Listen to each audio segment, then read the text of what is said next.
दिल्ली की एक अदालत ने ईडी यानी प्रवर्तन निदेशालय को कड़ी फटकार लगाई है। कोर्ट ने कहा कि ईडी भी कानून से बंधा है, आम नागरिकों के खिलाफ सख्त कार्रवाई नहीं कर सकता। कोर्ट ने पीएमएलए यानी धन संशोधन अधिनियम 2002 की धारा 50 के तहत निजी अस्पतालों के डॉक्टरों के बयान दर्ज कराने के लिए जांच एजेंसी को फटकार लगाई है। बता दें, ये मामला व्यवसायी अमित कात्याल द्वारा दायर याचिका में पारित एक आदेश से जुड़ा है। कात्याल पर रेलवे नौकरियों के लिए जमीन घोटाले के सिलसिले में पूर्व रेल मंत्री लालू प्रसाद यादव के परिवार के सदस्यों के साथ लेन देन का आरोप है। ईडी ने कात्याल की अंतरिम जमानत के विस्तार का विरोध किया था। मामले में दिल्ली राव रेवेन्यू कोर्ट के विशेष न्यायाधीश विशाल गोंगे ने कहा, ईडी के लिए आम नागरिकों के खिलाफ पीएमएलए की धारा 50 के तहत कार्रवाई करने का कोई औचित्य नहीं। कोर्ट ने यह भी कहा कि भारत जैसे लोकतंत्र में नागरिकों के पास अधिकार है। मामले में सुनवाई करते हुए जज ने कहा, एक सरकारी एजेंसी से नागरिक अधिकारों का समर्थक होने की उम्मीद की जाती है।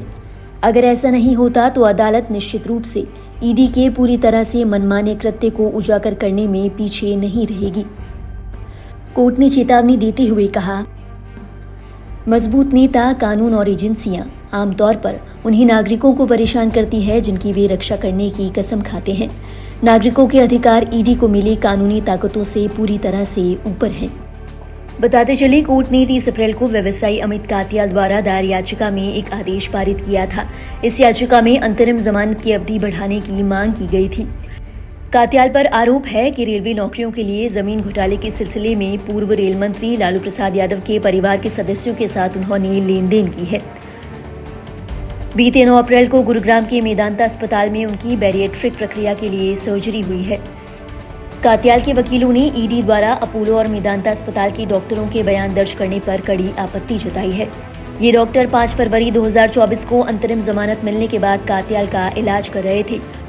वकीलों ने ये तर्क दिया कि ईडी का ये कृत्य चिकित्सा उपचार की गोपनीयता में घुसपैठ करने जैसा है।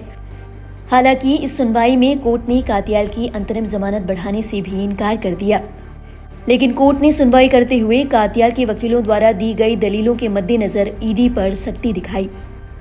कोर्ट इस बात पर भी ईडी से नाराज नजर आया कि ईडी ने पीएमएलए की धारा 50 के तहत सरकारी अस्पतालों के किसी भी डॉक्टर से पूछताछ नहीं की।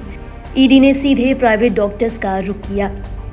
बताते चले, सुनवाई के दौरान अमित कात्याल को कोई राहत नहीं मिली है। अमित कात्याल की ओर से दायर याचिका में अंतरिम जमानत की अवधि बढ़ाने के लिए कोर्ट ने साफ इनकार कर दिया है।